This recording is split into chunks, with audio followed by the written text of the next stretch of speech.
Right. Welcome to Synced on Air. Today, we're diving into a topic that is becoming more and more urgent each year.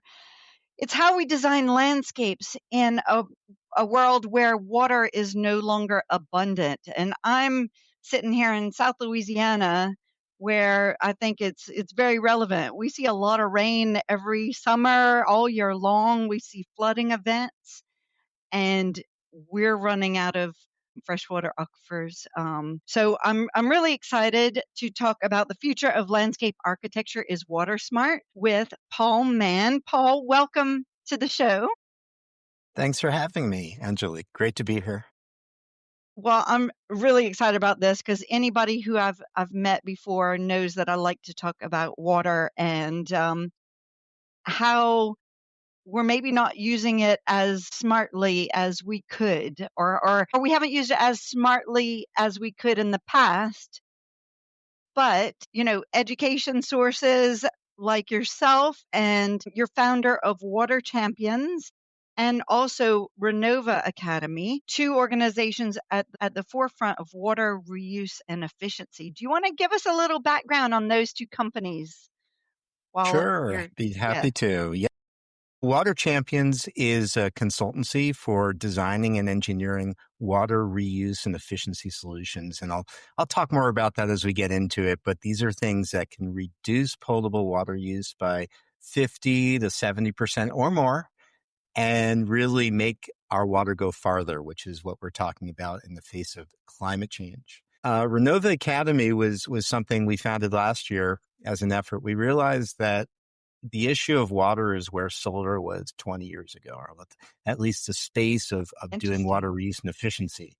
And we don't have 20 years to get our act together with water efficiency, with making it more sustainable. So we founded Renova Academy to provide online education and training for designers, as are architects, developers, builders, installers, people who would go out and sell these solutions, consult on these solutions, as well as government agencies, municipalities who are thinking about how do they make their water supply match demand and keep up with population growth and climate change. And then lastly, for homeowners, really to be educated that there are solutions Mhm. available that can reduce their bills, that can reduce the carbon impact, that can help them to be part of the solution rather than the problem of how do we have water available for the future, for future generations. Fantastic. I think, but yeah, I'm looking forward to diving in more, and what all of the work that you're doing. But on this podcast, we're going to go into more about landscape architects and or landscape architecture and how we can embrace more of that methodology. What first drew you into the world of water reuse and efficiency? Yeah, it's a great question. It was during COVID, and I'm here in Northern California in Marin County, and we were in the middle of not only drought, 3 years of drought, but we were also having the fires outside. So we were stuck inside. And we were looking at our water bills, and we were, where we were, our reservoirs were down to 35% capacity. And if they got to 20%, they were unusable. And I thought, this is crazy. How did we get here? This was clearly a mismanagement of resources. And it was also climate change really coming in hard. And we realized we had to do something about it. So we started putting water reuse and efficiency solutions on our property. We put in an outdoor shower for our hot tub. My wife wanted that. And then pretty soon we got the idea, let's put in rainwater harvesting. And we fed that shower with beautiful fresh rainwater. And then we gray watered that shower to our 3-level garden. So it came in below ground and it provided water to grow fruits and vegetables. Then we started putting in more gray water systems around our property. We have tenants on our property. So we did a laundry to landscape system, which captured all of our laundry water. And we got our kids' bathrooms who took like incredibly long showers, and which took the pressure off me having to like yell at them. And instead we were getting all of this water. Our other tenants' bathrooms, we have 2 bathrooms that we were getting their water from. and it's feeding our whole landscape. So we have a fruit orchard. We're on a half an acre. It's feeding everything between the rainwater and the gray water. We got into water efficiency solutions to reduce the amount of water that we were irrigating with, smart leak detection, and the list went on. And we reduced our water by 63%. In some months, it was 70% reduction of potable water use. And that's where we realized, wow, we've got something. So we started really going out there, first in our neighborhood, and we got a huge uptick in business just from people, our neighbors who wanted this. And then we've recently been expanding into multifamily and commercial installations for campuses, commercial campuses and such. But with that, what's exciting is we've really been able to become distributors of some really cool, innovative technologies from other countries, really nothing here in the US, other Okay. countries who have gone through drought already or through flooding, and they've really developed these solutions out of necessity. So we're bringing these now here into the US to really make a difference. And do you find more of your work is in the California area? Or are you working all over the US? Where is the bulk of your Yeah. work right now? We started here in California, and certainly the West is really in need because it's primarily in drought. Arizona, Nevada, New Mexico, Texas, the list goes on, unfortunately. But we're now seeing it extend to the eastern boards. The other issue is flooding. So on the East Coast, where I'm from, they're seeing, climate change is creating floods, droughts, fires, things that at such intensity that we never expected. And so, for example, that flooding is affecting water supplies. Or up in areas like Portland, Oregon, where it's the sixth highest water bill in the country. It's because they charge you for every CCF of water that you consume, they charge you 3 CCFs for stormwater runoff. So we help people reduce the amount of water that they're consuming, and that reduces that big bill on the back end. So we're really The finding runoff. Yeah. solutions can help across the country. This is exciting. Getting back to just framing the issue, why do you think water is the defining issue for the future of landscape design? Yeah, without water, it's pretty hard to have a landscape. And that is where our company was born out of. We had drought restrictions during the COVID period that restricted people from watering maybe once, twice a week, if even. And we saw landscapes drying up, which were very expensive, but also that creates a fire hazard because those are dry properties that are perfect fuel for fire, which is a problem in a lot of areas now. So water is at the source of everything. And the exciting part is pretty much everywhere there's enough water for what we need. It's just a matter of being able to capture and reuse it wisely so that you have it when you need it. And so Well, we see I in said to you landscape before this architecture, call. there's Oh, go ahead. Go go, ahead. go ahead. It's fine. Well, Well, I was, because we're not doing it. Okay, you you, go first, you got Paul. it. No, please. Yeah. It's your show. Well, I guess before this call, I was saying how it frustrates me that, we're in South Louisiana and it rains so much, a lot of sun too. And I feel like what we've done over probably decades and decades of building landscapes or outdoor spaces that all the water is running into the street and going down the drains, and we still need irrigation for our plants, and it just seems pretty frustrating that we have this great resource that we're running down the roads. Yeah, it seems counter to logic. And actually in Louisiana, this is a hard thing to say. It's sinking 5 times faster than the average of the entire globe. And the reason is because they are sucking so much water and oil out of the ground there, out of the aquifers and the oil reserves, that it's literally collapsing.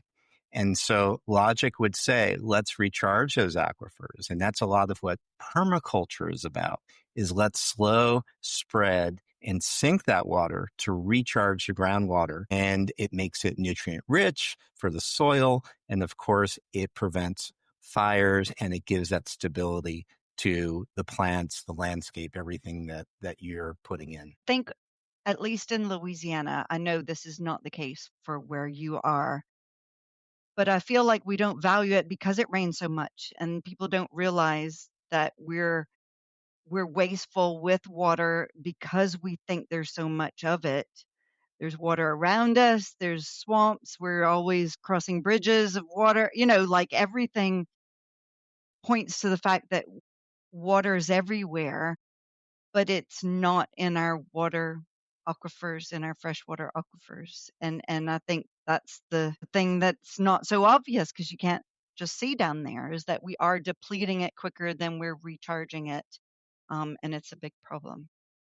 It's a big problem. The folks who are running the water treatment plants are like incredible at not letting us know exactly what is going on behind the scenes. But the reality is, you're right. We're letting all that water run down our shower drains and our sinks, and it's also running down our stormwater pipes, from the landscape. And that water has to be treated. That water has to be cleaned. That water has to be pumped back. And about 20 to 30% of all electricity is from doing that.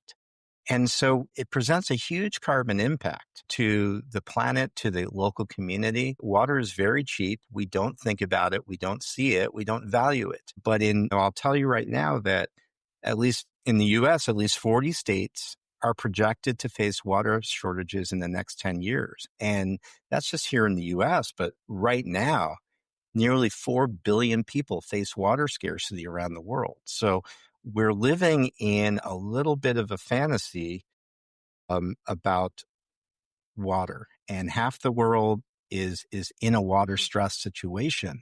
So to your point, like, it's time that we wake up to the reality that climate change is going to have a whiplash effect on our water supply. If we miss a good snowpack, or if we get too much rain, it can grossly affect the availability of water. And so for landscape architects who are putting in beautiful landscapes, I think it's important to think about how you sustain those after you leave. So it's not just about planting it and coming back and maintaining it, but it's also ensuring that it has all the nutrients and all the water and everything that it needs to flourish and thrive. And that's what we're really talking about. And that's where landscape architects sit upstream.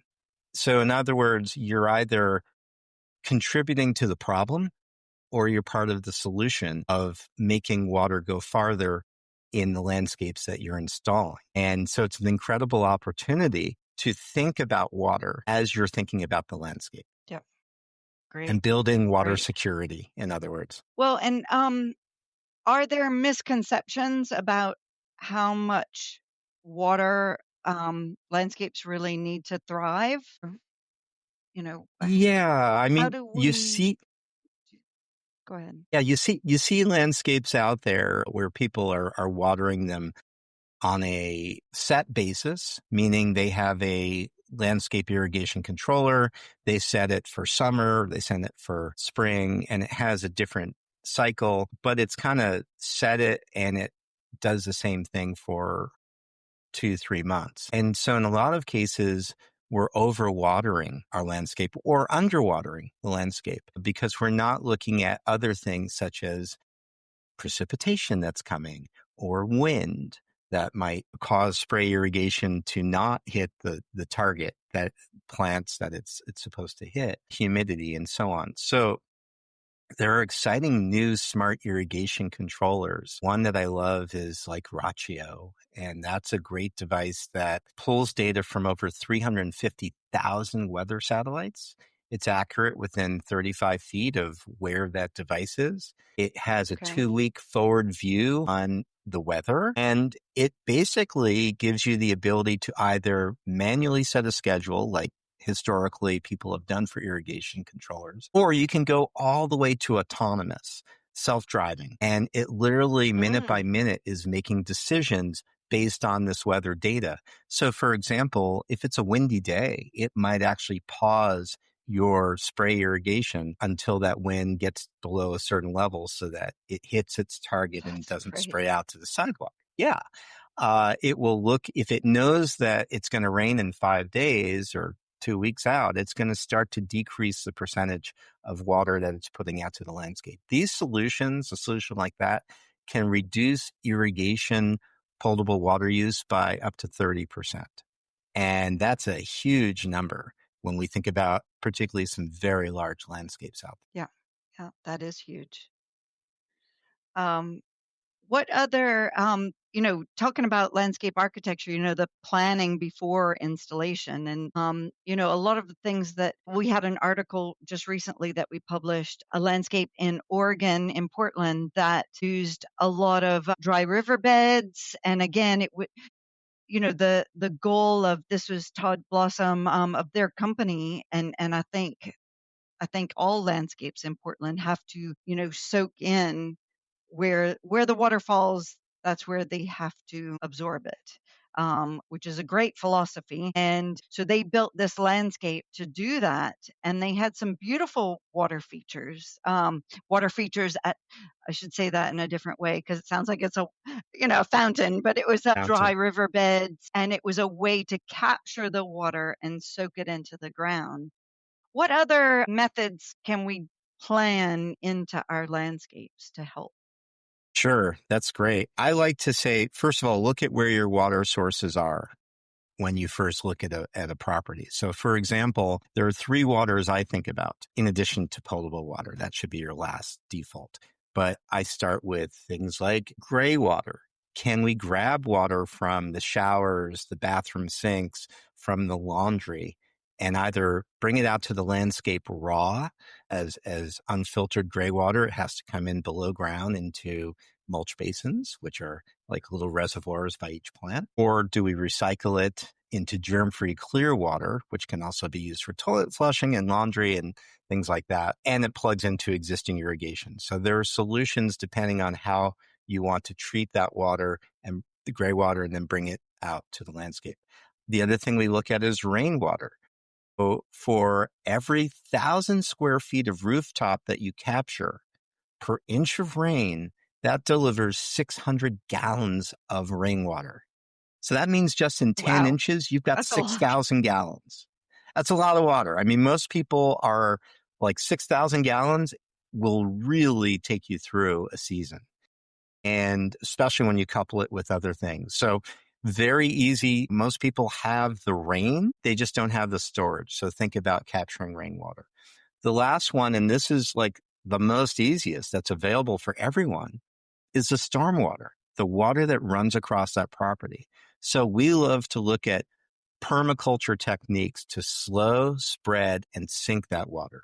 And it can be everything from swales that wind that water through a landscape. I just did a great video on a permaculturist who is winding it through a garden, and it's sinking in and it's feeding that garden, and he's got wildflowers everywhere, and he doesn't water the landscape. It's insane. And this is in Northern California. But so we can do swales, we can Wow. do rain gardens where the water flows into a temporary Mhm.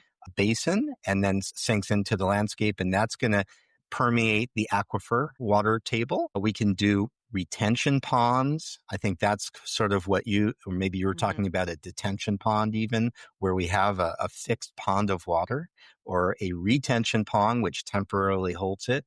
We can do blue-green roofs, which are thinking about planting on rooftops with beautiful plants, and the water is temporarily held through the technology, and then that stormwater eventually runs out. So it's feeding, it's cleaning, and it's delaying stormwater so that we're not impacting or over providing water to the stormwater drains too quickly. So it Yeah. balances the amount of water going out, but slows it out. And you have better insulation on your roof. And it's great for the environment because the sun, instead of getting those black roofs, which causes more issues of climate, it actually absorbs carbon dioxide, and it's not it's not impacting our planet, but it's actually helping to make it better. So these are all these solutions. Of course, mulching and putting in drought tolerant plants that require less water is always a great thing. A lot of areas, like in my area, we did a cash for grass program we have. I got $4.68 a square foot to take out my grass and put in Okay. a rain garden with drought tolerant plants and all the mulch and everything I needed, which paid for everything. Yeah, that's amazing. How can water consultants like yourself work with, or how have you been working with landscape architects on projects? Because I think that's also important to understand how, if you've never designed these in, how to start.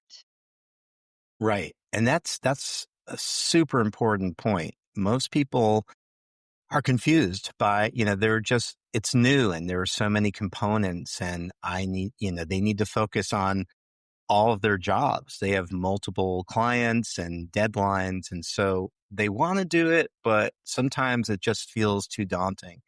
That's where we come in. Water champions are really the specialists. This is what we do. We do this all day long. And so we come in as a consultant to landscape architects or to architects, developers.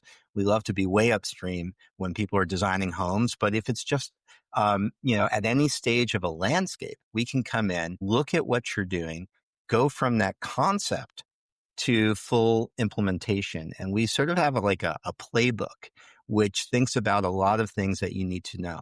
So we think about the assessment of the site, the design, the engineering of these water reuse and efficiency solutions. We also research local codes and are there permits required? We then get into what are the right solutions? And we love to test stuff. So we've curated all the solutions. We know what solution to apply to each specific situation. We then provide those estimates so that we can understand the costs as well as the implementation plan. And this is where Renova Academy comes in with the education and training that they can get. And we can even customize that if needed.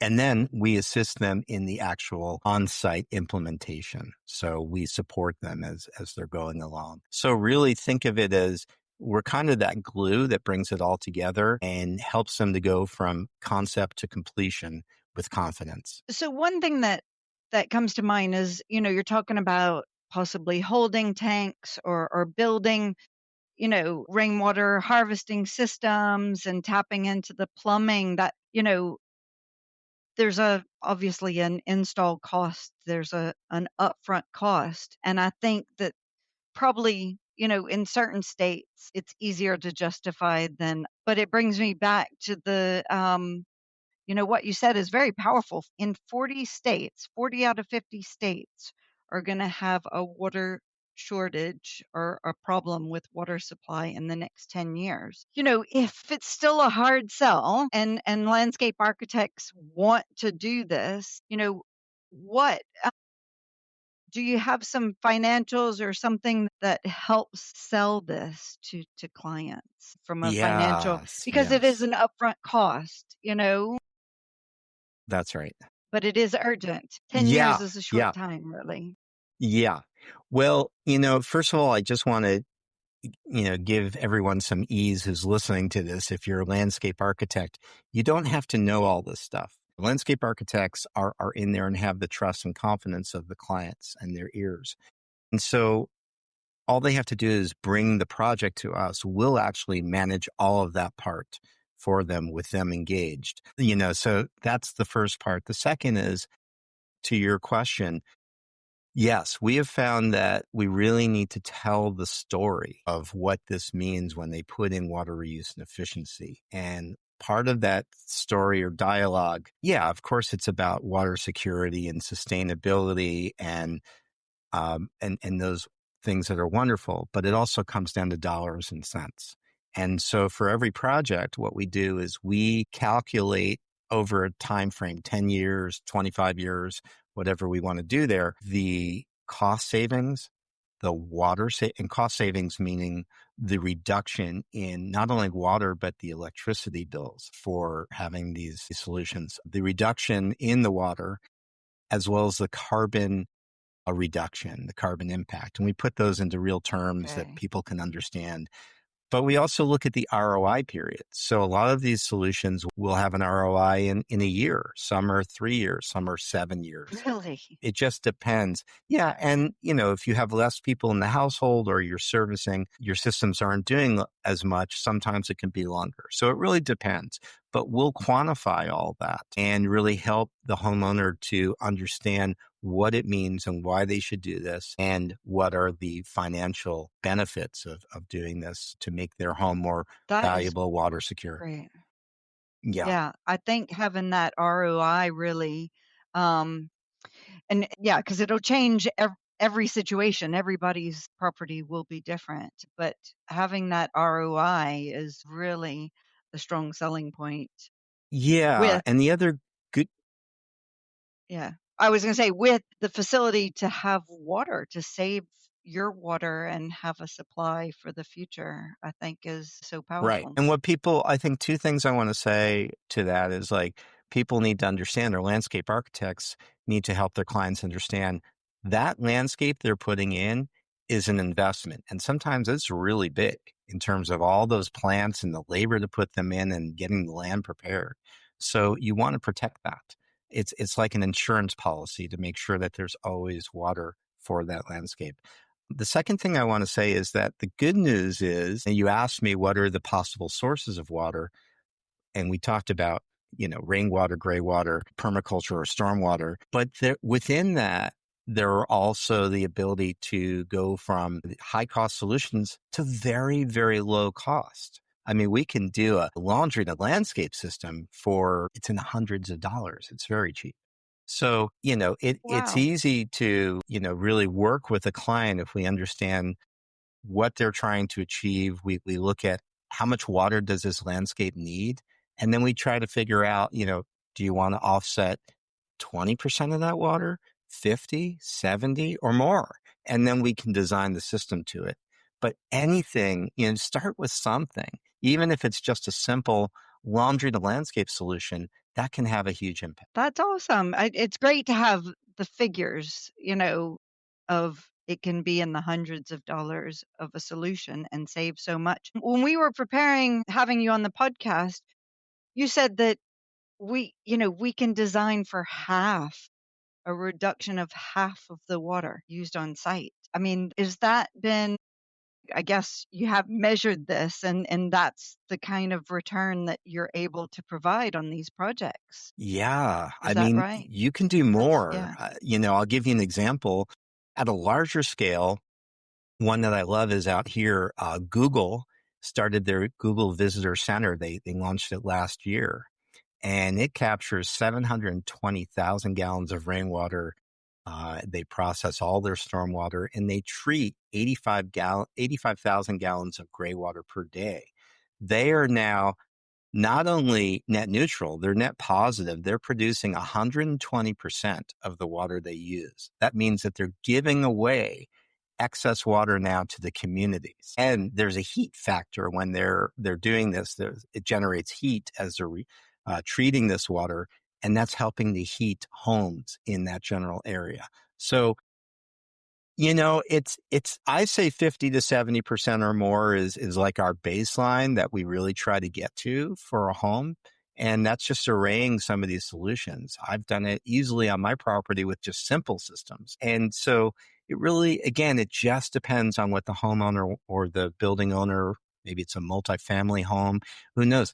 It just depends what they're trying to achieve and the result they want to get out of it. And then we array the solutions and the cost to it, and we see where the ROI matches up best. That is fantastic. Yeah. Not only generating or cleaning the water and providing clean water to the community, but also heat as well. Yeah. That's a great And case study. I mean, here's a fun thing we do, on our property. We have enough water to, do everything we want to do, that we now give it away, some of it to our neighbor. So she planted some new trees, and and plants, and we're irrigating that as well. So can you imagine if we all actually got to a place of net positivity where we could share water? Just like we're sharing back solar back to the grid, what if we could produce excess water that goes back to the grid or back to our neighbors, and it helps the communities to thrive? So do you have on your property, do you have tanks to hold this water? How are you storing it? Is it above ground, underground? I mean, just visually, what do you see? Yeah, visually, I mean, we got lucky because we have a upward side of our home that no one ever goes to. No man's land. Okay. And that's where we have our solar bay and our batteries, all of our equipment for that. And we put some tanks up there, 3 1,000-gallon tanks up above. And we covered it with corrugated stainless steel. So what you can see Okay. visually, actually, we have like a modern farmhouse vibe going. So it gives it that look, and Okay. it really, it's a fresh, vibe. It fits in. Vibe. Yeah.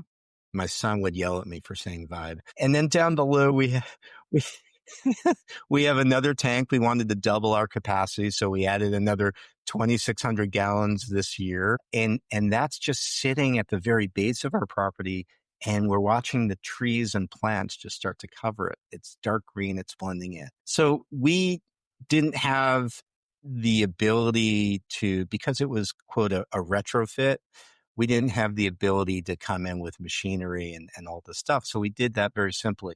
Mhm. But if you're coming in new, or if you have access, you can also do below ground tanks. And these are called cisterns.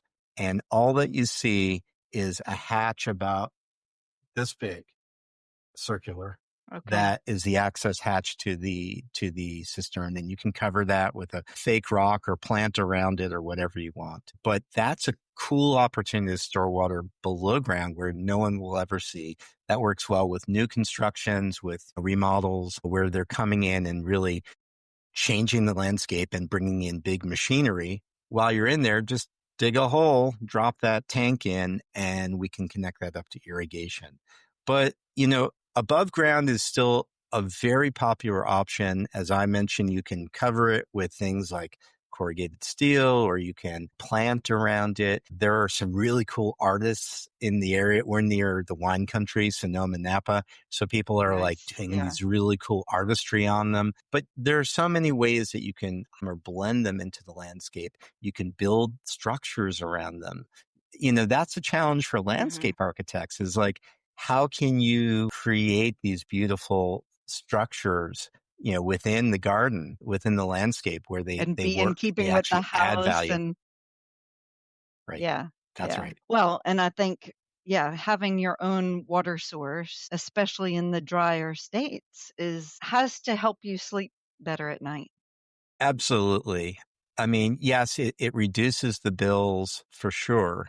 But the fact that we have water security, we know that I have clients who don't use those tanks at all when we're in the drought period. They run potable water for the first part of the summer, and they're waiting, because if there's a drought restriction, they don't want to get stuck with their pants down. They've got those tanks ready, and they're able to then go ahead and irrigate. So, and then of course there's Which knowing makes that if there was sense.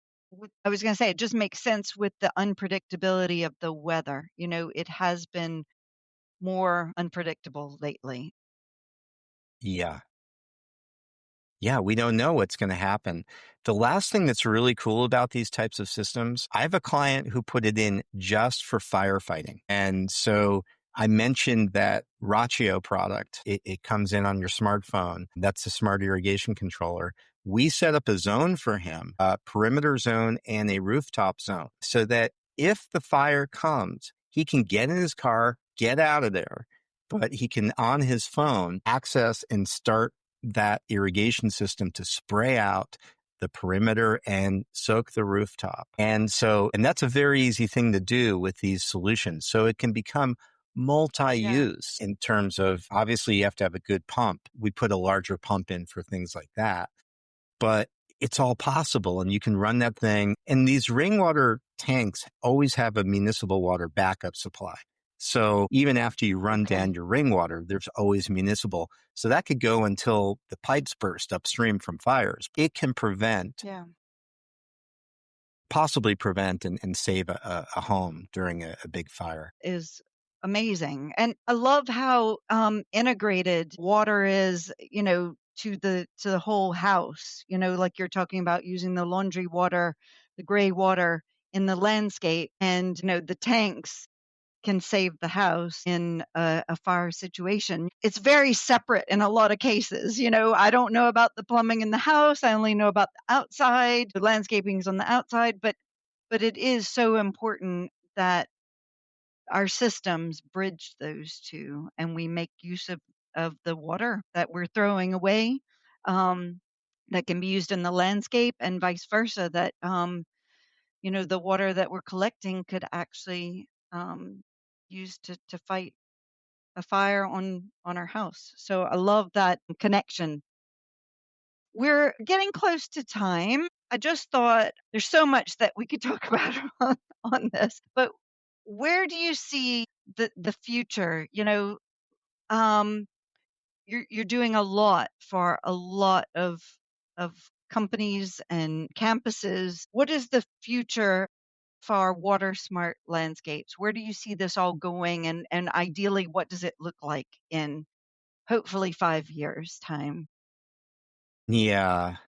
Unfortunately, a lot of people are not motivated to do anything until a crisis hits, is my experience. So when we have a drought or when we lose our water supplies to flooding or extreme fires or whatever it may be, that's when people tend to take action. I think it's really important for landscape architects who are upstream of all design to become advocates and be part of water sustainability and that movement, because they're trusted advisors to their clients.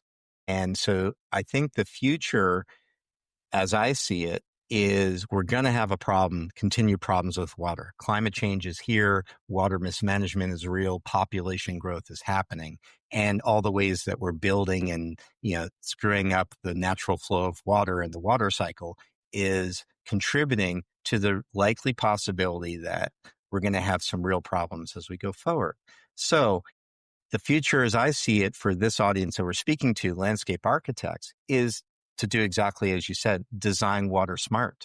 Start thinking about implementing water into every landscape design that you do and make that really a component of your offering that's going to differentiate you, make you more of a regenerative, sustainable landscape architect. It is going to create more value to your clients. It's going to create a more competitive edge if that's something you need.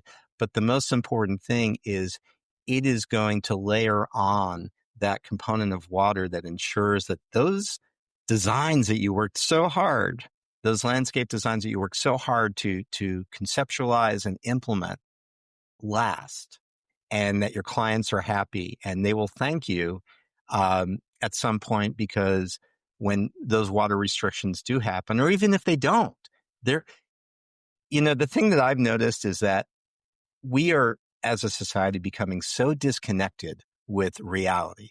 And the thing that brings us back is nature, pets, our kids.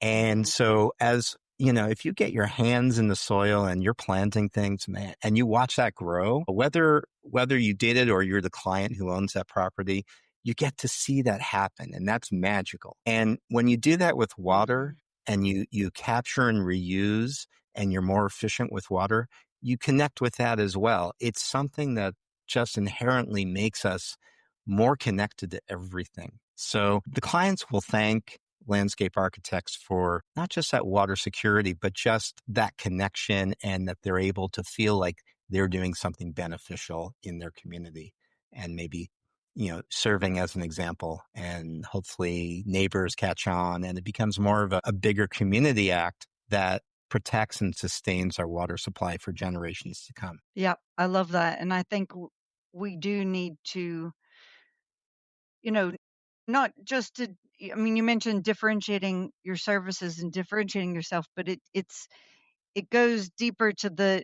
educating people that our freshwater aquifers are depleting even when you see water all around you. And Mhm.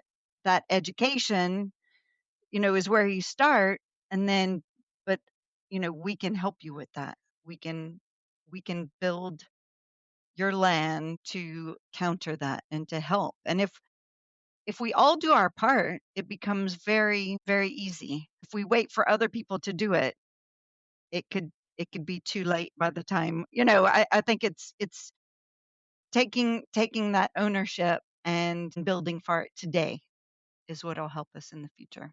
So That's right. And sadly, a lot of water supply, electricity supply, look, those are businesses and it becomes political, water and energy. So decentralizing that to your property is the right thing to do so that you're actually doing the right thing for the environment and for future generations. So it's an opportunity to really do I'd say the more mature thing of saying, hey, we're not going to waste anymore. We're going to actually create sustainability. We're going to create value around here. And wow, what a great thing to teach your kids for them to see that happening, growing up on this property and interacting with all these systems and having awareness of the resources that they're using. fantastic.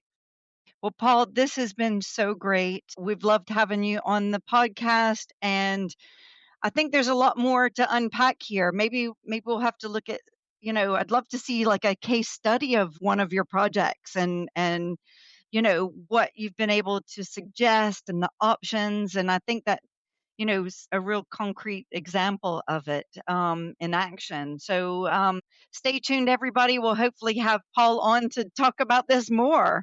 Did you have something to add?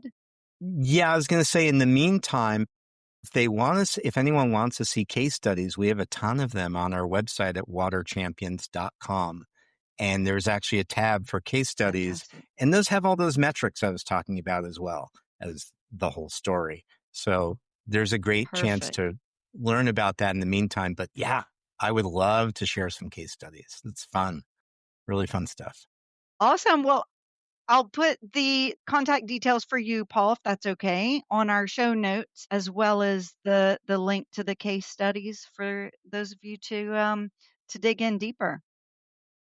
Thanks, Paul, so much. It was great having you on, and look forward to chatting more. That was great. Thank you so much, Angelique. Great being here. Thanks again. Awesome. Have a great day. You too.